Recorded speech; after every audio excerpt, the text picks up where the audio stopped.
How's it going, my Marshall Way Legacy peeps? I hope all is well. The weather is gloomy here in. So that's nice.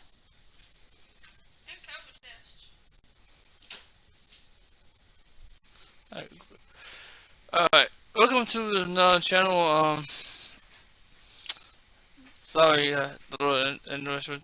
Only was doing some news. This is awesome stuff. Anyways, gotta review one of the videos. This man, I was able to do a review. It sucks 'cause it was a good interview, but it sucks for me because I had a lighting issue. So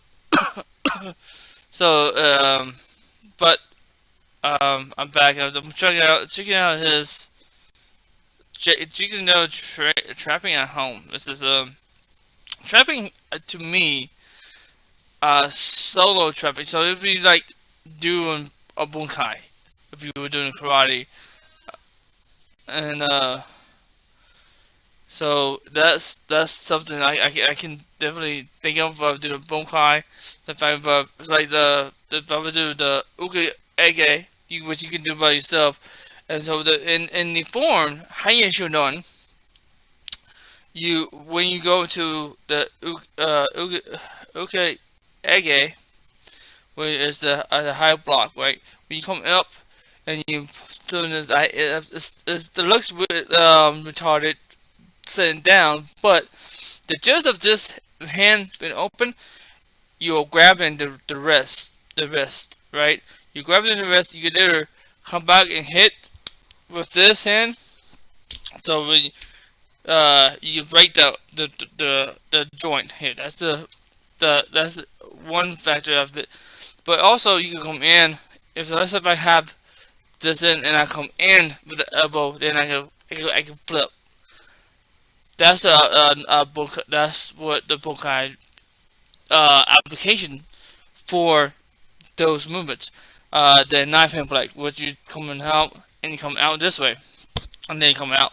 Now I like the application that uh, Dewey um, let me see that with the clinch coming in and coming in into the clinch like this.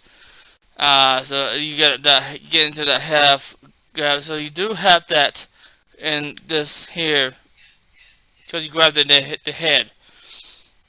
That makes sense. But also, I've seen the bunkai of it when you see the high shodan when the guy come in and the other come in and it was hit. That so it's it can be took as a so let's see what kind of solo training you can do with trapping. I'm sure that this is the Poxlo and here and you come here something similar like that. I'm assuming making some kind of kata, some kind of bunkai in that situation. So let's see what he got. Concord, North Carolina. I hope it's sunny where you are. Beautiful, Anyway, it's beautiful, as I said, my guy. So if you saw my colleague video, or if I posted my colleague video, you'll see some of the cool techniques that I'm doing. I'm going to transfer the same concepts to our Jikundo trapping. I do like the solo training, Cali solo. You can do a one stick or double stick, free flow with the Kali. I don't who bud. If you know of you get the gist of that. That's the Adele as well. Pretty cool stuff. Now, I know what you're thinking. I don't have my partner. That's okay. You don't need necessarily a partner to do trapping. Just like with Shilot, sometimes you have the Samboot. Samboot might be application. I can't remember the word right now, but where you have the trapping on your arms or yourself by yourself, where it actually simulates the split entry, the back fist here, the Lloyd pocket, and then the hit off. Yeah. So we're going to kind of do the same thing here, without trapping the first. Okay. So I talked about the Bunjaloo you do the bounce off. The same concept here when you get the split entry here. So you split to the jiao style. Okay. So what we're going to work is our jiao style. Now, when you do the jiao style, traditionally you come in here and it comes around like you feel it. And now once I had that hand here, I can pull here and get the hit there. That's like my that's the you also can come around if you wanted to change from Wing Chun to Muay Thai. You can go bam with the elbow, hip butt if you street fight using it for the straights. So yeah, I like that idea. That makes sense. favorite combination in the world. When I kickbox spar, that's my objective, to land that cool punch. A, I think it looks cool. Boom. And B, it's super effective. They're thinking the block coming across that center line, and then it comes around here. I get that block, I pull, and I hit. Okay? So again, I'm coming in here, I'll pull, here, pull and hit. Pull and hit. We'll do it on the right side as well. Give you a different angle here. Pull and hit. Pull and hit. Now, you notice the subtle difference between those two? That first time when I came around, I pulled and I hit almost with a now style or a hook, right? Like that. Here's the thing. The second time I went here, pulled around, hit, and did my chung choi. The difference being is my elbow being down versus being up. When my elbow is down, a lot of times I can take their center line. My elbow up though, I can get a more devastating punch dependent.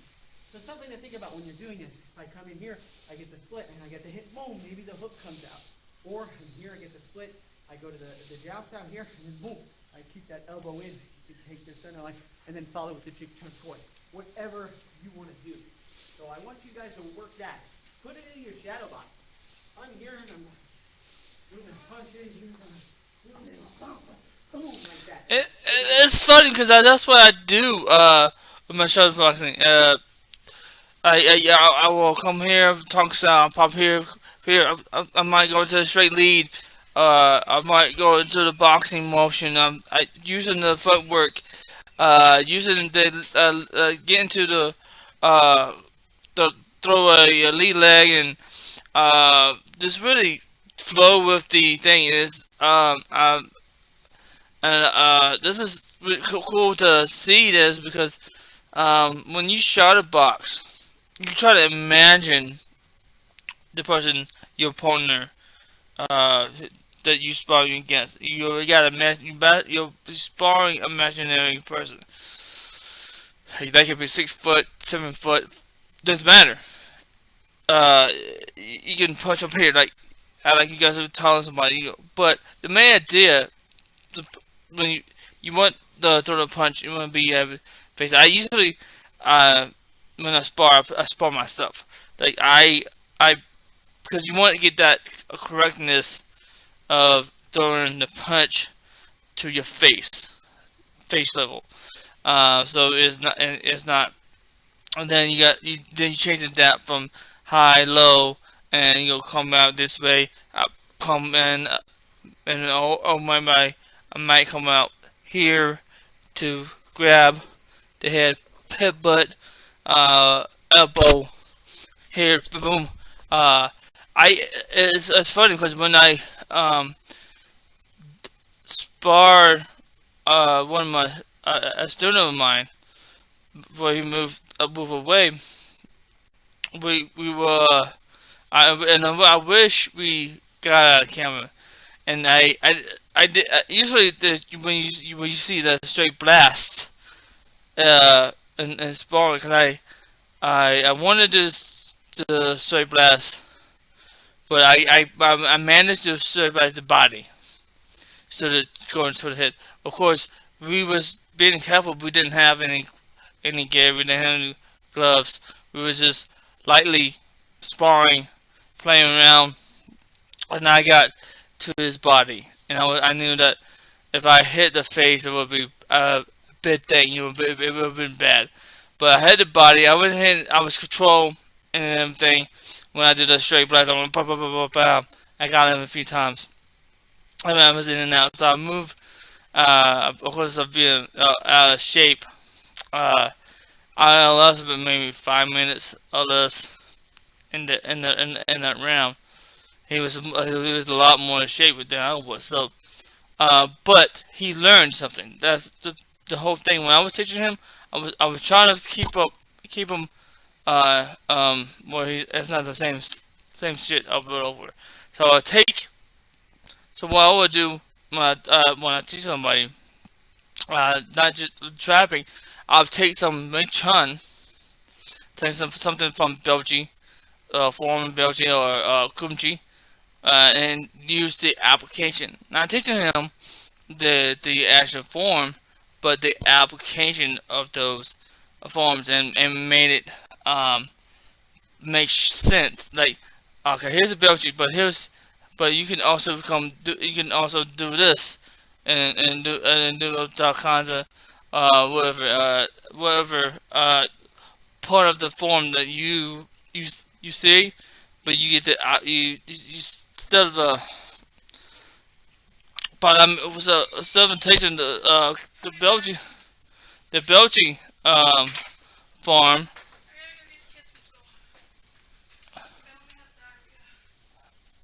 Okay. Um. Anyways, I'm out of here. I'm just end. I wasn't gonna do it anyways, but as long as you get the gist, of what I was trying to say is that I made the form like to my like I didn't make the form as as I made it, but he could understand it better than showing him the whole form, and I made it my own thing. So and added to unless I made it to a lesson. In other words, so I try to teach him new stuff and talk. I talk from them something from kimchi and something from Belgium, and because I you can talk about the gate all day long, but it's always important for your student to learn something new, that way he's not um pulled away from your teaching. So from what you giving him, right? Give him not just give him the sensitivity trails, but give him to show him that live action how it can actually work from that perspective. So he I think one of the reasons why he liked it teaching learning from me is because um I come up with different ideas to get him interest. Keep it. So if you can't keep your student piqued and interest and stuff like that, and show him all the stuff he could do solo training without me. I mean, it was great because he was able to he had Bob. Yeah, he had Bob. It was a good tool for him to learn off of him. And I don't know who he's training with now, or if he had found another school to pursue his training. But at least I gave him a peace of mind because I gave him what he wanted to know, and he wanted to learn Wing Chun. So, but I turned the Wing Chun tomorrow and into JKD, uh, because JKD base is Wing Chun. Um, so I took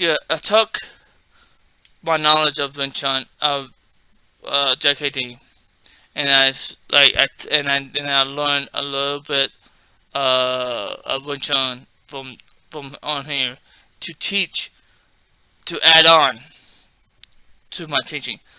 Um, and he liked it. So I respect what he's doing. So yeah, if to get better at something was trapping, learning the tongues, get the tongue style, folk style here to so because you could take if you know Senem Tao, you go here, and then you come back here, and then go to this way, and then you go and you do the same thing with the other arm and the other arm, and you go up in here, and then it looks beautiful, but you can take the concept of center towel and create a bunkai for all the karate nerds, and use, okay, this I can use the tongues now. Now I'm now into a straight lead. Then because maybe I might come up here. I might use the tongues down here, or possibly a bounce out, and then that's my entry. That's my entry. Now if you say, okay, if he hit go in my right hand, and I'm able to block, and now I'm park style here, then I'm going back into the song style, and then slide into that in. I get I can go here, bam. Now this is my lead hand, but now I got this in tonks out. Now I've got this. I gotta switch this from this being my lead, then this to my lead. Now now I switch stances and still flow with it. And then I keep doing it. I don't have to. So if you come in, I can grab boom, boom, boom. Here now I cut. I can go into this stand here, this spin this lead here. Then if I need it, if he throws here, and if I want to cut, I sidestep. Boom, pow. Then pow, pow, pow, pow, pow, pow, pow, pow, pow, pow, pow, pow. Boom. You know, I can pop here, pop, pop, pop, pop. You know, sometimes like that. So I have the idea. You know, you have the idea. I can, boom, here. Play with it. See if you can use it in sparring. And I have used tonks out. I have used bunks out, which is more like I'm ducking it because you ducking in this here, boom, and you take bunks out, and you can sweep it, sweep the hand here, boom, bam, right. So and you use the straight blast or straight chain punches from those, and then use the kicks that go down and hit to the thighs, or come back up here, boom, and hit it, bam, boom, bam, bam, wham, wham, wham. Now, and it's fun. Then you know, you go from doing that to grab your guiding stick and go and free flow and go up here and that fun stuff. You know, it's find different ways to really get things going. And I would love. I think it's awesome that and I'm not gonna mess this last name. Like I'm not great pronouncing last names, but Sifer Ed, fantastic job. There, I just not notice his black black sash. Excuse me. He's wearing the black sash, which is the Chinese. It's like a black belt. It's the Chinese black belt. You know. So that's pretty cool. He's wearing not just his shirt, but he's wearing the black sash. So it's pretty cool. Alright, man. Hopefully I get another interview with this man and JD. I'm trying to get that set up as well. I'm gonna like to talk to JD. Hopefully I climb the line to eventually talk to Ice and Mike, since myself. Hopefully I'm able to talk and interview Jesse and Campbell and all the other big that would be a real big opportunity just to talk to these big YouTuber. I